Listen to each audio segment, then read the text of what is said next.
কিছু মানুষের ভাট বকা আমার কান নিতে না পেরে তিনি মুখ বেঁকিয়ে ফুলে বসেছেন এই যে। আর চরম ব্যথা সেই নিয়ে আমি সকালে উঠে খেলাম একটু চিয়া সিডস ভেজানো জল। এটা না খুব ভালো, সবাই ট্রাই করতে পারো। এই যে ক্যাদ মারতে গিয়ে দেখো বিছনায় অর্ধেক পড়েই গেল। তারপরে একটু খিদে খিদে পাওয়াতে খেলাম ডিম সিদ্ধ। আর একটু হাতির মতন মোটা হয়ে যাওয়ার জন্য আমি কুসুমগুলো খাই না।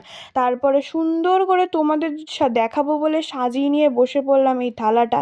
খেয়েছিলাম জানো তো, সবটাই খেয়েছিলাম। তারপরে উঠেই যে হাতটা ধোবো সেই অবস্থাটা আমরা ছিল না, কারণ কোথাও একটু বেশি খাওয়া হয়ে গেছিলো।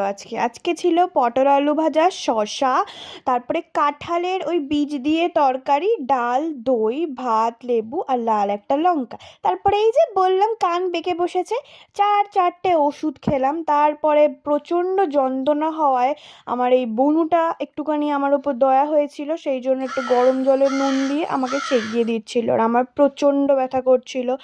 আর তখন ঘুমিয়ে পড়ে বিকেলবেলায় খুব দই বড়া খাওয়ার ইচ্ছে হওয়াতে অর্ডার দিয়েছিল আমার একটা ফ্রেন্ড। তো সেখান থেকে আমি একটুখানি খেলাম দই বড়া। আর এই দেখো কি সুন্দর করে ঝুরি ভাজাটা আলাদা দিয়ে দিয়েছে। তারপরে পুরো পেট টইটম্বু হয়ে যাওয়ার ভাবলাম রাত্রেবেলা হয়তো ডিনারটা করতে হবে না, কিন্তু না, আমার রাক্ষসের পেট গুড়গুড় করলো আর আমি খেলাম দুটো মিষ্টি। টাটা।